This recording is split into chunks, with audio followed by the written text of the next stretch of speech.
How to show Wi-Fi bandwidth detail on Samsung One UI.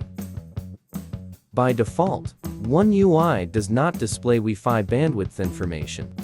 And this is what it looks like after enabling the bandwidth display, making it much easier to identify Wi-Fi network information. To enable this feature, tap the three dots in the top right corner, Intelligent Wi-Fi. Tap repeatedly on Intelligent Wi-Fi until the hidden feature is activated. Enter Connectivity Labs. Customize Wi-Fi list settings. Show band information.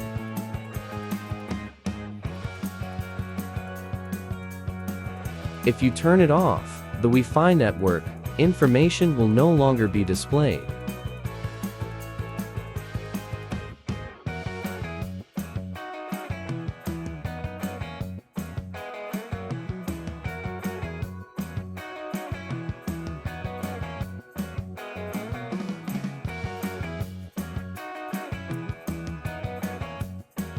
Thanks for watching video.